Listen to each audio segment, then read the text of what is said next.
Il y a à peine quelques années de ça, jamais j'aurais pensé animer un balado sur l'intelligence artificielle. Me voilà aujourd'hui au micro, en train d'animer un balado sur une réalité technologique qui est omniprésente dans nos vies. On pense que l'intelligence artificielle, c'est nouveau. Mais est-ce que ça l'est vraiment? Quand une personne enseignante nous dit pas d'intelligence artificielle générative pour ce travail-là, de quel outil exactement est-ce qu'il parle? Un correcteur de texte, est-ce que c'est un outil d'IA? Est-ce que c'est un outil d'IA générative? Aucun de ces deux outils-là. Je m'appelle David DiPietro, je suis concepteur pédagogique à HEC Montréal et aujourd'hui, on va démystifier tout ça avec Laurent Charlin, professeur agrégé au département de sciences de décision. Bienvenue à Hashtag Génération IA.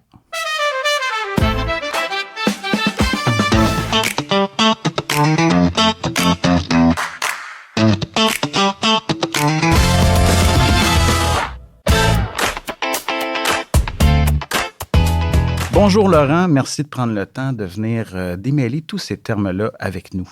Avec grand plaisir, j'aime toujours beaucoup parler d'IA. Excellent. D'entrée de jeu, j'aimerais ça qu'on s'attaque à qu'est-ce que c'est ça, l'IA, et depuis combien de temps ça existe? Tout à fait. Donc, l'IA, le paradoxe, je dirais, c'est que c'est assez facile à reconnaître qu'est-ce que l'intelligence, mais comment on fait pour définir exactement, précisément, peut-être même mathématiquement, qu'est-ce que l'intelligence? C'est pas facile. Donc, je trouve que peut-être la façon la plus simple d'y penser, c'est que quand on interagit avec d'autres, ou voire même quand on voit des animaux interagir, on a une compréhension qu'ils sont intelligents, qu'ils arrivent à faire des choses qui sont pas évidentes. Donc, ils ont des capacités qui les rendent intelligents. Puis, finalement, ce qu'on veut faire avec l'intelligence artificielle, c'est donner ce même genre de capacité-là à un ordinateur. Donc, nous, on arrive à comprendre le monde, par exemple, à travers nos yeux, nos oreilles. On voudrait arriver à faire un peu la même chose avec un ordinateur, peut-être pour prendre une tâche très simple. Si quelqu'un arrive à bien jouer aux échecs, on pourrait imaginer qu'il a une certaine forme d'intelligence. Donc, peut-être qu'un ordinateur qui arriverait à nous battre aux échecs serait aussi intelligent. Évidemment, on parle beaucoup d'intelligence artificielle en ce moment, mais ce champ de recherche-là, à peu près 70 ans, aura 70 ans très bientôt. Ce qui est drôle, c'est qu'au début, donc dans les années vers 1955, on pensait que les chercheurs pensaient que tout serait résolu à peu près dans 10 ans. Puis on se trouve 70 ans après, on a évidemment fait des grands progrès, mais on est peut-être encore loin d'avoir résolu l'intelligence artificielle. Peut-être le dernier élément, c'est que souvent, en recherche scientifique, les choses fonctionnent par cycle. Et donc là, on est dans un cycle qui date d'à peu près il y a une quinzaine d'années maintenant. Donc, on récolte un peu la recherche fondamentale qui est faite depuis 15-20 ans, on va dire. Puis finalement, l'IA, c'est un peu partout autour de nous, là. Je pense à Siri, Netflix, Google Maps, Spotify, etc., etc. C'est partout, on baigne dedans, finalement. Oui, absolument. À mon avis, si vous passez un peu de temps sur un appareil électronique, votre téléphone ou un ordinateur, vous interagissez sans doute avec des dizaines de systèmes d'intelligence artificielle tous les jours. Évidemment, tout le contenu que vous voyez est personnalisé, donc est adapté à vous. Donc, tout ce que vous voyez sur un média social, par exemple, ce sont des types d'intelligence artificielle. Vous pourrez faire vous pourriez essayer, par exemple, de changer de téléphone avec un ami, avec un collègue ou avec un membre de votre famille, puis vous verrez que votre expérience en ligne sera complètement différente. Donc, c'est là qu'on voit que vraiment, on ne voit plus tout à fait tout ce qui existe. On voit ce que le système d'intelligence artificielle a décidé qui était intéressant pour nous. Puis, en introduction, là, je parlais des fameux correcteurs de texte. Est-ce que il y a de l'IA dans ça, dans les correcteurs de texte? Ouais, en deux mots, je dirais de plus en plus, ils ont évolué. Au début, ils corrigeaient les mots, donc on peut imaginer que c'est un peu comme un système qui irait voir dans le dictionnaire, est-ce que ce mot-là est bien orthographié? Ah non, il fait un deuxième R, d'accord. Ensuite, on peut imaginer qu'avec des règles de grammaire, ce que vous aurez dans une grammaire de base, là, ou dans un Becherel, vous pourriez faire quelques corrections avec peut-être de l'aide de linguistes ou disons que les idées des linguistes seraient dans ce logiciel de correction. De plus en plus, les logiciels vous permettent maintenant de réécrire des phrases, de changer la place de clauses, de changer des mots. Et donc là, sans doute que ces outils-là, notamment Antidote, utilisent de plus en plus d'intelligence artificielle et puis d'intelligence artificielle générative. Justement, on parle d'IA, mais quand on parle d'IA, pourquoi on parle d'IA-G maintenant, IA générative? Ben, je pense que la grande raison, c'est que les outils qu'on utilise, enfin, qui ont été, qui sont rendus accessibles au grand public, comme les agents conversationnels, les ChatGPT, les Claude, les Gemini de ce monde, euh, c'est eux qui ont fait connaître l'IA depuis quelques années. Et ce sont tous des outils qui utilisent l'IA-G, donc l'IA générative. Par rapport à l'IA plutôt classique, l'IA générative permet de générer des nouveaux contenus qui sont originaux. Donc, c'est pas simplement, par exemple, que je corrige un mot, c'est que je vous propose une nouvelle phrase qui a le même sens, mais qui utilise des mots qui peuvent être différents. Je génère une image d'un pape qui n'existe pas, par exemple, ou de Trump qui dit quelque chose d'intelligence qui n'existe pas, par exemple. Donc, quelque chose de sensé. Quelque chose de sensé. On est dans la science-fiction complètement. Tout à fait, absolument. Parfait. Donc, c'est ça, le génératif, c'est ça qui a fait trembler les colonnes du temple universitaire, finalement, parce que ça génère de la production, de la vidéo, texte et images, là, surtout, c'est beaucoup à ça qu'on pense. Mais j'ai une question qu'on t'a peut-être posée. Je ne sais pas si la réponse est facile, mais quand on pense IAG, là, est-ce que l'IA générative est-elle empathique? Est-elle critique? Est-elle réellement intelligente? C'est évidemment une question très importante. Ce que je dirais, c'est que l'IA est très bonne. Enfin, l'IA est très bonne à simuler. L'IA, ces outils d'IA génératifs, peuvent simuler le fait d'être intelligent, peuvent simuler le fait d'être empathique. Donc, je pense que plus l'IA évolue, plus ce genre de systèmes arriveront à simuler l'intelligence, évidemment, à simuler peut-être différentes personnalités. D'ailleurs, dans certains des outils qu'on utilise maintenant, on peut décider on peut leur demander de nous répondre selon différentes personnalités, donc d'être plutôt gentil, d'être plutôt critique, ainsi de suite. Tout à fait. Une autre question qui se répond peut-être pas facilement, mais je pense qu'on t'a souvent posée. Jusqu'où ça peut aller tout ça? Est-ce que tu peux nous rassurer en 10 secondes? Donc, la réponse est qu'on ne le sait pas. Comme s'il y a 15 ans, vous m'avez posé cette question-là, on aurait dit plusieurs dizaines d'années, peut-être 100 ans. Maintenant, la meilleure chose qu'on peut faire, c'est essayer d'extrapoler. Donc, par exemple, de regarder le nombre de tâches que l'IAG arrive à faire, la vitesse à laquelle ils arrivent à faire, puis à travers le temps, est-ce que l'IAG en fait de plus en plus rapidement.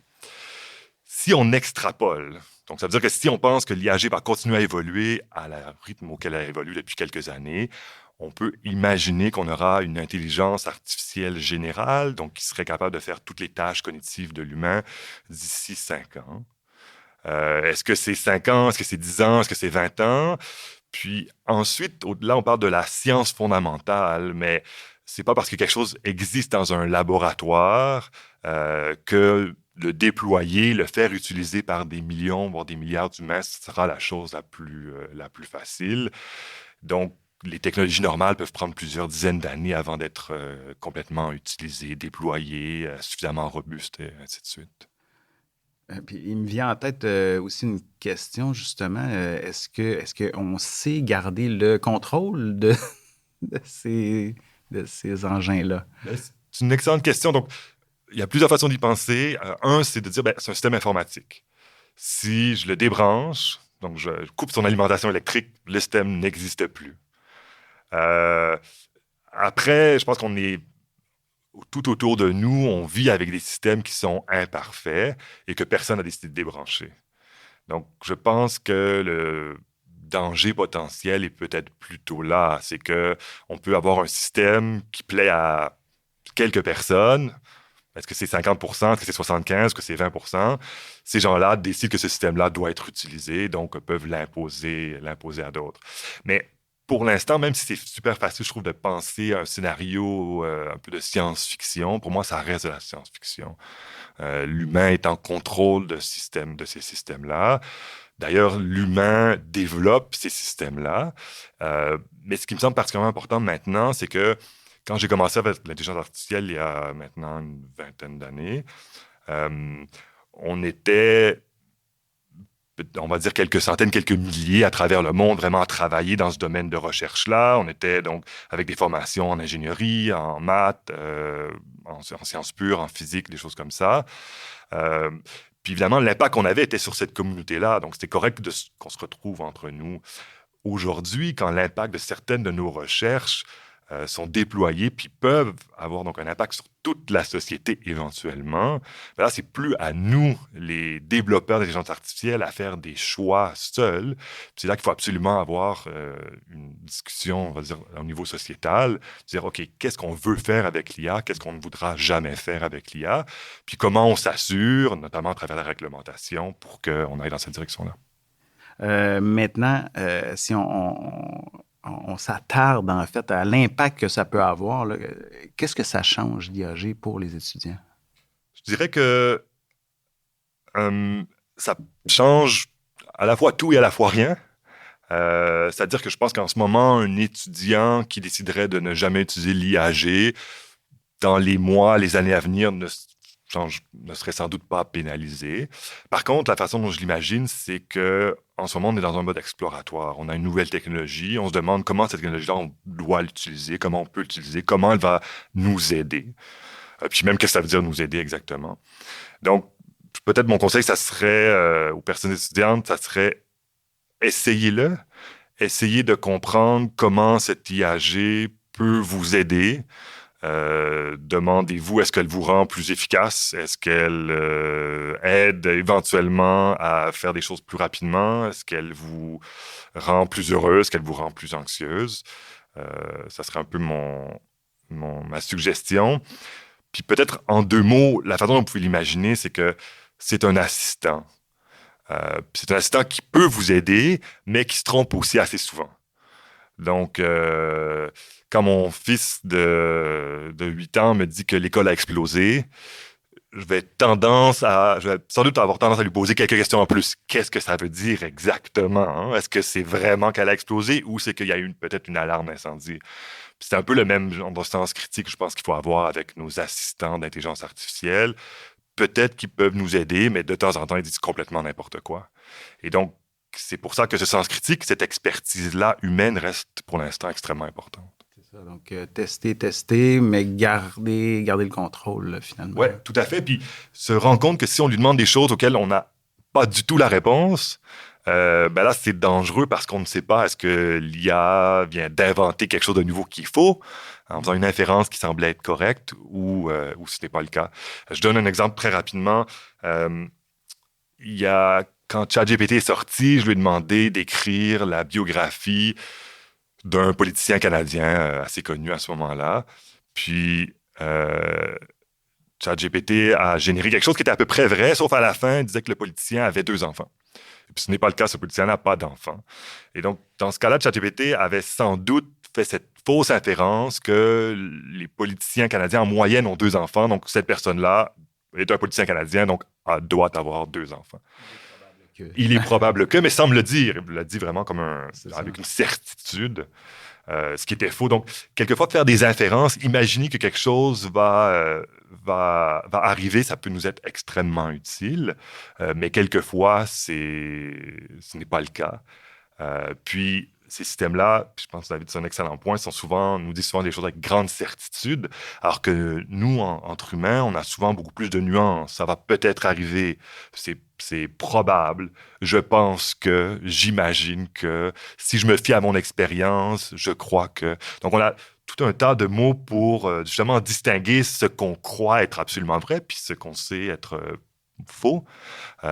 Puis, ensuite aussi, on modélise. Hein. Donc, encore une fois, quand je parle à mon fils, tout ce qu'il me dit, ça passe à travers un certain filtre d'adulte et de papa parental.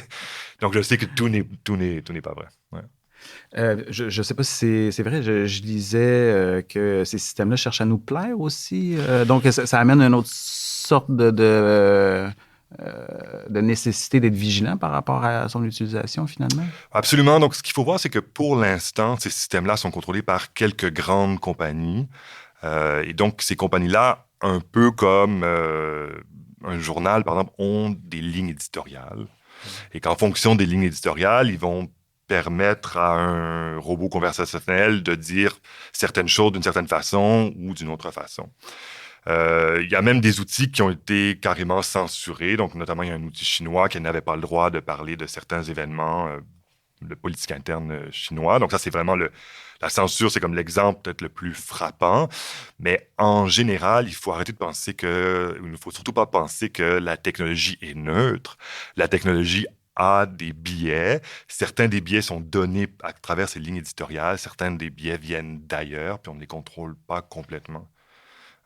Donc, il faut, encore une fois, rester vigilant, rester prudent, puis surtout se demander est-ce que ça a du bon sens, est-ce que ça n'a pas de bon sens, est-ce que je pense que c'est une bonne idée ou non, par exemple. On parlait là, je donnais l'exemple de Netflix, de tous les systèmes dans lesquels on baigne finalement, mais si on parle de HEC, toujours en lien avec la vie étudiante, est-ce qu'il y a des systèmes IA à l'école ou des processus étudiants qui reposent sur de l'IA? Je pense aux admissions, par exemple, mais il y en a peut-être d'autres. Donc, je pense que je n'ai pas une vision, disons, 360 degrés là-dessus. Je pense que pour les processus étudiants, je ne crois pas que pour l'instant, on utilise d'IA, notamment pour les admissions. Je peux me tromper. Moi, peut-être mon espoir, c'est qu'on arrive à utiliser certains systèmes d'IA pour mieux encadrer et aider les étudiants. Donc, par exemple, si on arrive à détecter en fonction de signes en première année, par exemple, qu'un étudiant pourrait avoir la difficulté plus tard, est-ce qu'il n'y aurait pas un moyen ensuite de faire une intervention, d'imaginer qu'on puisse aider l'étudiant ou l'amener à utiliser, par exemple, certains services que l'école est donné? Donc, ça, c'est du côté un peu plus administratif, on va dire. Du côté étudiant, l'avantage, je dirais, de l'IAG, c'est que plusieurs outils l'utilisant, notamment ChatGPT, sont disponibles en des versions gratuites en ligne. Donc, rien n'empêche aux étudiants de le faire. Je crois qu'à l'interne, donc il y a un risque, par contre, de faire ça. C'est-à-dire que si on envoie de l'information à une compagnie, cette information-là n'est plus nécessairement confidentielle. Si on utilise les outils d'IAG, notamment Copilot, qui sont disponibles par l'école, le risque en général sur la confidentialité, ou la confidentialité, j'aurais dire, est maintenue. Puis ensuite, ce qui est intéressant, je pense, c'est que comment on fait pour utiliser ces outils-là. Donc, si je vous donne une calculatrice, la façon dont je vais l'utiliser est assez claire, ça peut accélérer certains calculs.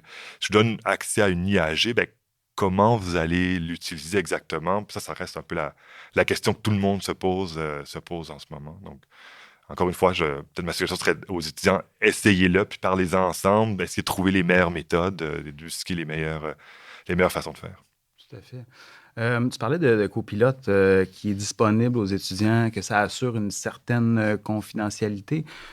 Je ne sais pas si c'est facile à répondre comme question, mais j'ai déjà eu de la part de tes collègues cette crainte-là que, dans le fond, OK, oui, on promet la confidentialité, mais est-ce que c'est vrai? Est-ce qu'on peut vraiment s'y fier?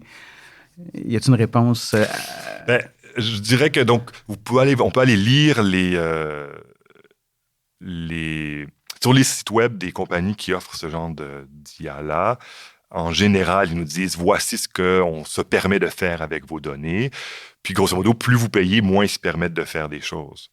Ceci dit, pour les systèmes d'IAG, la façon dont ils fonctionnent, c'est qu'ils ingèrent le plus de données possible. Donc, quand vous interagissez avec eux, vous leur donnez plus de données. C'est comme si vous leur donniez de la nourriture ou de l'or. Donc, ils auront un incitatif à essayer de les utiliser le mieux possible. Puis, ils vont vous dire, On a des bonnes raisons de le faire, c'est-à-dire que notre système va devenir meilleur plus on a des données, puis surtout, notre système peut s'adapter le mieux à vous, à qui vous êtes comme personne, donc mieux répondre à vos questions de manière plus précise, par exemple. Donc, nous avons tout intérêt à faire ça. OK, donc, tout est dans la nuance, encore une fois. Il n'y a pas de réponse oui, non. Là. Tout à fait. Ce que je dirais, c'est qu'il faut imaginer qu'une fois que vous envoyez cette information-là à ces outils-là, imaginez que cette information-là pourrait devenir publique. Est-ce que vous seriez à l'aise avec ce que cette information-là devienne publique?